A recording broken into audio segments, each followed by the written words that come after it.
RTI Live News. Ask for right. Kagaz Nagar పట్టణంలోని municipal కార్యాలయం ఎదుట గత 21 రోజులుగా రిలే నిరాహార దీక్షలు చేస్తున్నారు. మున్సిపల్ పారిశుద్ధ్య కార్మికులకు సంఘీభావంగా దీక్ష శిబిరాన్ని సందర్శించారు సిర్పూర్ శాసనసభ్యులు పాల్వాయి హరీష్ బాబు. ఈ సందర్భంగా కార్మికులు మాట్లాడుతూ 4 కోట్ల పెండింగ్ జీతాలు, ఈఎస్ఐ మరియు పీఎఫ్ బకాయిలు పేరుకుపోయాయని, వెంటనే ఈ బకాయిలు చెల్లించాలని ఎమ్మెల్యే విజ్ఞప్తి చేయడం జరిగింది. MLA CDMA Shri PP Gautam ఐఏఎస్లతో ఫోన్లో మాట్లాడి పరిస్థితిని వివరించడం జరిగింది. వెంటనే సమస్యను పరిష్కరించాలని వారిని కోరడం జరిగింది. లేని పక్షంలో కార్మికులు ఒక సంఘీభావంగా తాము కూడా నిరాహార దీక్షలో కూర్చుంటామని హెచ్చరించడం జరిగింది.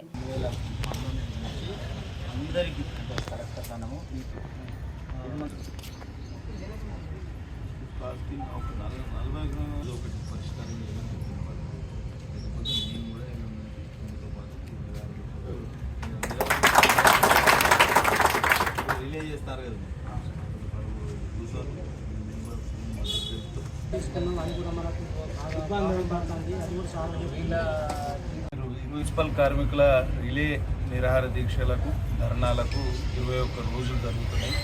21 రోజులుగా వీళ్ళు చేస్తున్న ధర్నాకు ఇవాళ సంఘీభావంగా భారతీయ జనతా పార్టీ తరఫున మేమందరం రావడం జరిగింది. చాలా దారుణమైన విషయం. పూర్తిగా ఇక్కడున్న మున్సిపల్ కార్మికులందరూ దళితులే. దళితుల కోసం బడ్జెట్లో ఇంత కేటాయించడం, అంత కేటాయించడం అని చెప్పి కనీసం ఇక్కడున్న 191 మంది ఎవరైతే కాంట్రాక్ట్ వర్కర్స్ ఉన్నారో వాళ్లకు జీతాలు కానివ్వండి, ఈఎస్ఐ కానివ్వండి, పిఎఫ్ కానివ్వండి 2019 నుంచి చెల్లించట్లేదు. బకాయిల విషయం చూస్తే ఇప్పటి వరకు 4 నెలలకు సంబంధించి నెలకు 41 లక్షల చొప్పున 1,64,00,000 ఇది బకాయి పడ్డది ఈ మున్సిపాలిటీ.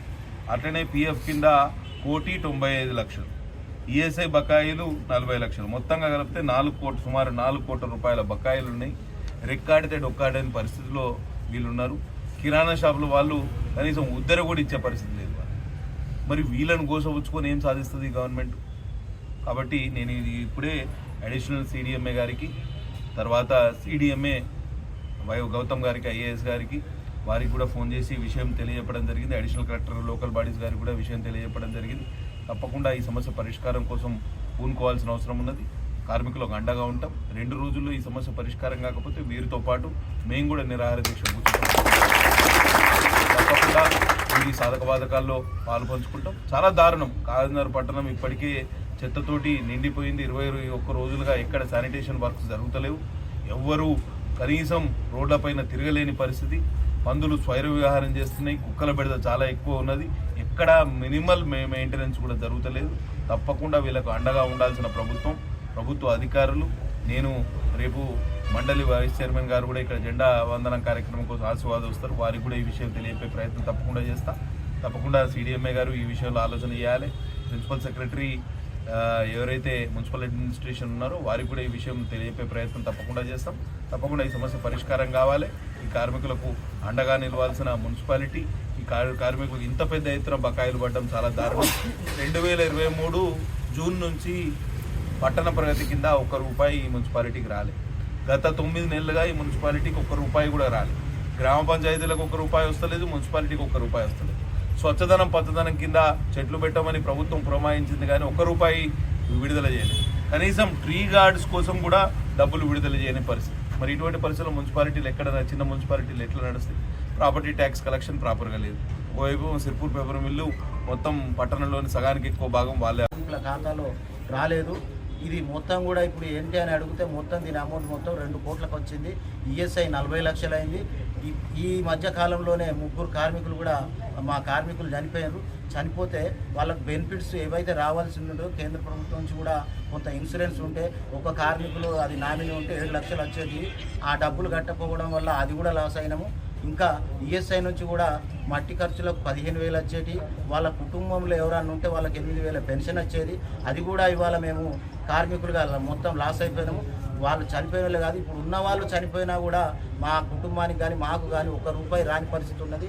కాబట్టి ఈ పరిస్థితులు ఇప్పుడు కాదు. ఇక్కడ ఉన్నటువంటి ఉన్నత అధికారులు, కలెక్టర్ గారికి, అడిషనల్ కలెక్టర్ గారికి, ఇక్కడ ఉన్న ప్రజాప్రతినిధులకు అందరికీ కూడా మేము కౌన్సిలర్లకు, చైర్మన్కు వినతి పత్రాలు ఇచ్చినాము. ఇవన్నీ ఇచ్చినా కూడా ఎవరు కూడా మా సమస్య మీద స్పందించకపోయేసరికి ఈ సమ్మెలో ఉన్నాము.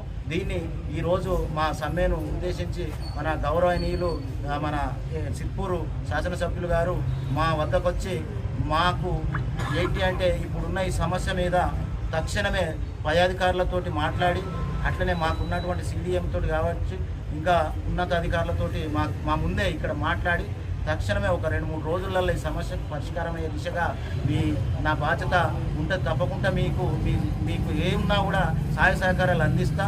ఎట్టి పరిస్థితులలో మీకు కనీసం మీకు ఏదో ఒక పని మీకు ఆధారం చూపేదాకా ఈ సమస్య మీద నేను వదిలిపెట్టానే నమ్మకాన్ని మాకు ఇచ్చినందుకు, ఇక్కడికి వచ్చి మమ్మల్ని అందరిని ఉద్దేశించి మాట్లాడినందుకు మన ఎమ్మెల్యే గారికి మేము మున్సిపల్ కార్మికులు అందరి తరఫున ధన్యవాదాలు.